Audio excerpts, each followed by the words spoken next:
અરવલ્લી જિલ્લો જ્યારથી અસ્તિત્વમાં આવ્યો ત્યારથી રાજ્ય સરકાર દ્વારા અદ્યતન સુવિધાઓ સાથે સેવા સદનો બનાવી દેવામાં આવ્યા છે, પરંતુ સ્થાનિક તંત્ર દ્વારા તેની યોગ્ય જાળવણી પર ધ્યાન ના આપતા તંત્ર સામે લોકો સવાલો કરી રહ્યા છે. અરવલ્લી જિલ્લા પંચાયત મોડાસા સદન ઉપર લખવામાં આવેલ ગુજરાત સરકારના નામમાંથી છેલ્લા 1 વર્ષથી ત નામનું અક્ષર ઉખડી જતા તેના ઉચ્ચાર સામે સવાલો ઊભા થયા છે. સરકારી બાબુઓને ત જેવો અક્ષર ના દેખાતા સ્થાનિક તંત્ર સામે લોકો રોષ ઠાલવી રહ્યા છે. અરવલ્લી જિલ્લા પંચાયતના પૂર્વ ન્યાય સમિતિના ચેરમેન રેવાભાઈ અને ગુજરાત પ્રદેશ રાષ્ટ્રવાદી કોંગ્રેસના મંત્રીએ કુંભકર્ણની નિંદ્રામાંથી તંત્રને જગાડવાનો પ્રયાસ કર્યો હતો. રેવાભાઈ મગનભાઈ પાંપી, પૂર્વ ન્યાય સમિતિ ચેરમેન, અરવલ્લી. અરવલ્લી જિલ્લાનું મૂળ મથક જે જિલ્લા પંચાયત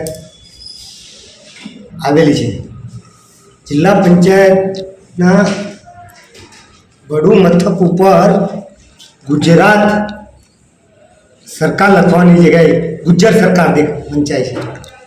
વચ્ચેનો ત નથી. મીડિયા મારફતે કંઈક વખત અહેવાલ પણ અપાયો છે અને જિલ્લા વિકાસ અધિકારીને પણ આનું ધ્યાન દોરવામાં આવ્યું છે, પરંતુ જિલ્લા પંચાયતના જિલ્લા વિકાસ અધિકારી ચાર્જમાં હોય અને રેગ્યુલર અધિકારી ના મૂકવાથી કેટલા કામો ખોરંભા ચડેલા છે. અને આ જે ત લગાવવા માટે કોઈ અધિકારી કે કર્મચારીની ફોર્સ જ નથી કે એના માટે કોઈ ગ્રાન્ટ લાવવાની છે કે ગ્રાન્ટ વાપરવાની છે, એનું કંઈ સમજાતું નથી. આ સરકારમાં કેટલી બી રજૂઆતો કરે, પ્રજા પણ રજૂઆત કરે, પણ એનું કોઈ ધ્યાને લેવામાં આવતું નથી. મનોજકુમાર રતિલાલ પટેલ, મંત્રી, રાષ્ટ્રવાદી કોંગ્રેસ પક્ષ, ગુજરાત પ્રદેશ. અરવલ્લી જિલ્લાના વડમથક મોડાસા ખાતે આવેલ અરવલ્લી જિલ્લા પંચાયત ભવનના મકાન ઉપર ગુજરાત સરકાર જે લખેલું હોવું જોઈએ, પણ આશરે છેલ્લા 1 વર્ષનો સમયગાળો વીતવા છતાં ગુજરાતના બદલે ગુજરાત સરકાર એવું વંચાય છે. તો શબ્દ ઘણા સમયથી નીકળી ગયેલો છે, જે ખરેખર અયોગ્ય છે.